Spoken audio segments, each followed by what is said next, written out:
Good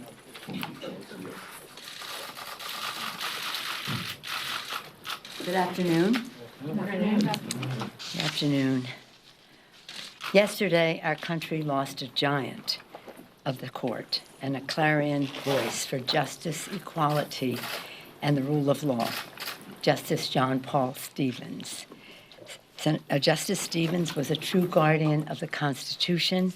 He made history not only as the longest-serving justice, but as one of its finest. Our country mourns his loss. He will be lying in state Monday. The service will be Tuesday. And again, it is a great loss to our country. Today, last night I had a particular pleasant experience, which was to sign the legislation which enabled us to use the Washington Monument as a backdrop for the moon launch. Pretty exciting. I hope everyone will take advantage of observing that as we observe that historic event in our country's, the world's history. It's pretty exciting. So here we are. As you know, we campaigned on For the People agenda, lowering health care costs, building bigger paychecks, cleaner government. And to that end of bigger paychecks, this week we will have 3 bills on the floor. Raising the minimum wage. Raising the minimum wage. It will increase wages for up to 33 million workers and lift 1.3 million Americans out of poverty. It would help secure fairness and equality for women, many of whom will be the beneficiaries of this, giving nearly 20 million working women a raise and help narrow the gender gap, that wage gap that disproportionately impacts women. We're also proud to pass this bill tomorrow on the anniversary of the Seneca Falls Convention, which America declared that all men and women were created equal. We'll also continue on to deliver our promises to workers. Today, we'll honor our promise to be to the hardworking men and women of labor as we lift the Cadillac's tax, protecting health benefits that workers have negotiated. And next week, the House will move to pass the Butch-Lewis Act, ensuring that millions of Americans who receive the retirements will receive the retirement and benefit securities they have earned. We're very pleased with the outcome of all of the back and forth on the census. Proud of the testimony that our House counsel made before the Supreme Court, because the census is a pillar of our democracy, enshrined in our sacred Constitution to ensure that we are all equally counted and represented. And so we will continue to follow the facts and hold the administration accountable for the policy decisions. This is not about partisanship. It's about patriotism. And now, having instilled fear, hopefully we can allay that fear by having people sign up for the census. As we approach the 200-day mark of our transformative majority, which is coming up soon, House Democrats will build on the bold promise we have made our For the People agenda. We talked about lower health costs by preserving the prescription drug benefit and lowering the prescription drugs and preserving the pre-existing condition benefit. And some of that legislation will be coming up next week. Raise workers' wages, I talked about that. Reduce the role of big dark money in Washington, H.R. 1. But part of H.R. 1 we have divided into parts to save our federal elections, the Voting Rights Act, and the rest, and we're hoping to get some of these passed discreetly. As you know, Senator McConnell has called himself the Grim Reaper.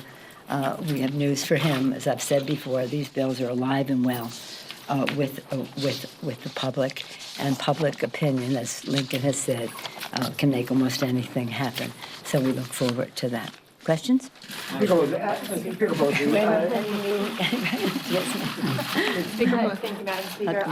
Next week at this time, Robert Mueller will be here testifying. What is your expectation for his testimony? And is there a chance that after his long-awaited appearance, there might not be any further clarity on the findings of the special counsel's report? Well, I think that the report has brought some clarity, and his own public statement brought further clarity. And now, when he speaks about it, more people will know what is in the report. I think we should approach it with all of the appropriateness and seriousness of purpose.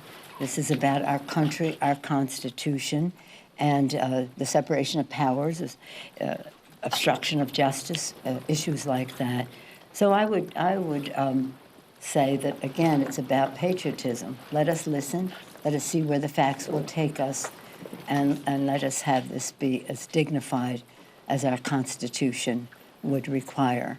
And then we'll see what happens after that. We'll go where the facts will lead us. Al Green said today, talking about his on the same subject, resolution, he said that today we have the opportunity to punish the president. We have to send him a message. We're not going to allow him to make America a racist country. Why is he wrong in the approach that he's taking? What do you mean in terms of bringing up an impeachment? Well, for an impeachment, articles of impeachment to succeed, I haven't really actually seen his articles of impeachment, but they're about racism. We'll deal with that resolution on the floor. But as I have said over and over again, with all the respect in the world for Mr. Green, he's a very prayerful person, and he cares very much about our Constitution and our country. So as I say, with all the respect in the world for him, we have 6 committees that are working on following the facts in terms of any abuse of power, obstruction of justice, and the rest that the president may have engaged in. That is the serious path that we are on. Not that Mr. Green is not serious, but we'll deal with that on the floor. Will you vote to table it? Will you vote to table it? I don't know what we will do, but we will deal with it on the floor. Madam Speaker, on the debt ceiling here, you've been talking to Stephen Mnuchin. Yes. What is the pathway now on that and the spending caps, and what are the stumbling blocks to get this done before now and the end of next year? Well, let's start with next week and engineer back. We would like to have something on the floor next Thursday. That is, so that we can send it in a timely fashion to the Senate, so that they can go through their, shall we say, particularly senatorial process to get it done in time before they leave. So if we're talking about next Thursday being on the floor, we have to back up almost until this Friday to have an agreement reached so that we can duly note it. Because under the new rules, we don't count weekends in the 72-hour notice. So we'll have to have something that we can post sometime this weekend so that the time ticks away in order for us for it go to rules to committee, rules and to the floor. So when we have an agreement, we'll write it up, and we have to do all of that by Friday evening. What are the policy issues that are stalling this, or that you still have to resolve right? It's all about money, right? And so. Is there a certain number in terms of the non-defense No, I side? think I said yesterday, I think if you read my letter, it was very clear. Our concern is that the additional initiatives that have been added for veterans, whether you approve of the policy or not, they have become the law, and we need to cover them. We don't think that that should be coming out of the regular base. And so we don't want the veterans' resources to be competing with each other or competing with other very valuable domestic priorities. So I think we are understanding each other, and when we have an announcement, well, you'll be the first to know. Yes. On your House resolution condemning the president, were you surprised that more Republicans didn't side with Democrats? And what do you think, at the end of the day, was achieved, given that it was essentially a party line vote? Well, the fact is that it was a resolution of the House and not some legislation that has to go to the Senate or be signed by the president. And it was for us to say, and by the way, in the most gentle way. You have no idea the provisions that some people wanted to have in that resolution. This was as benign. It condemned the words of the president, not the president, but the words of the president. And in doing so, it anchored itself in the words of Ronald Reagan. Ronald Reagan, beautiful speech by Ronald Reagan, which I reference all the time.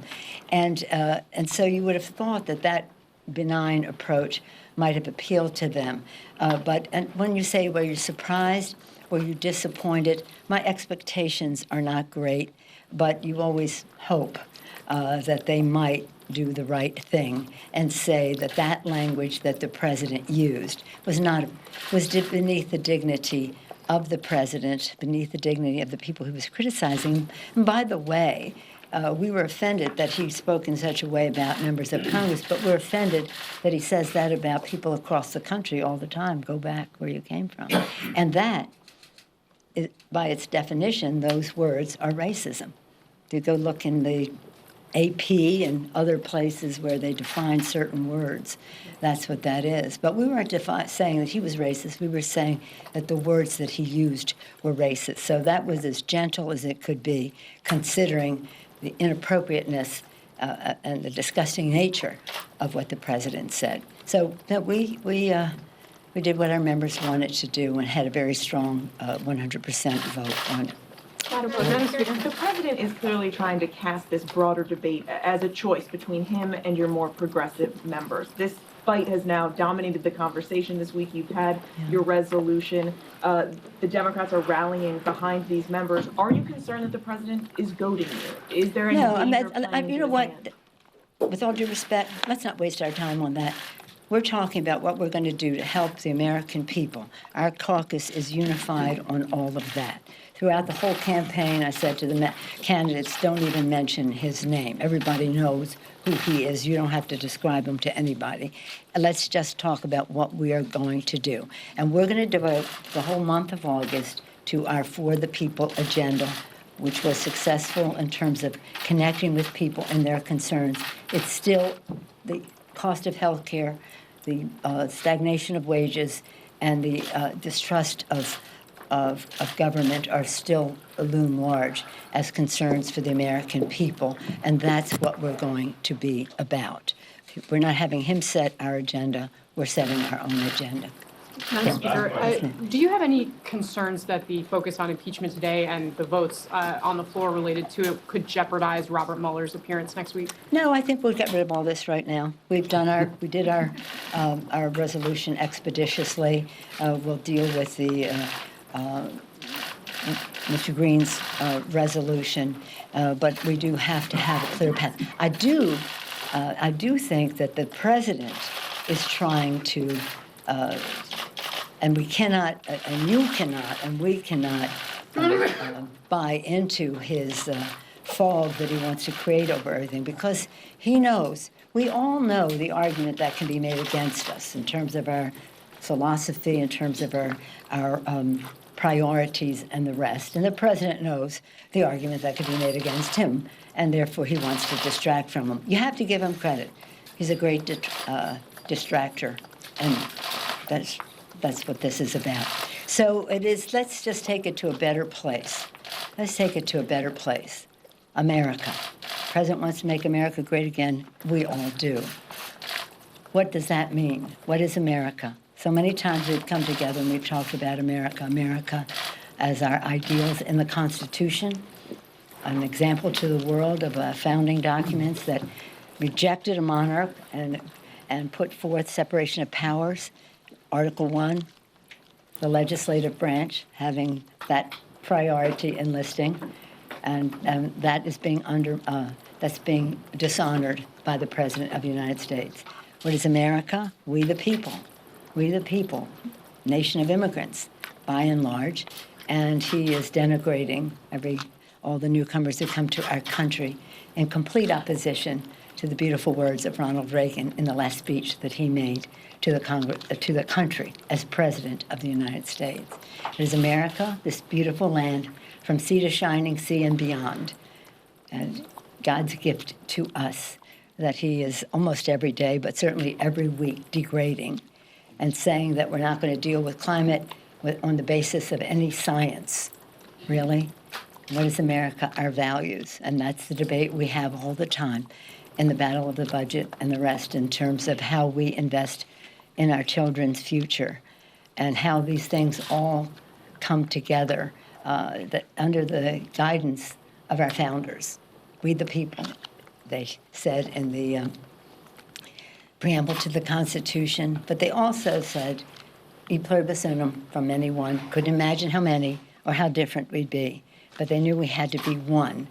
And that beautiful guidance, it's something that we must constantly keep in mind as we engage in our differences. That at the end of the day, we want to be unifying and not dividing. I wish the president would read that. Thank you all very much.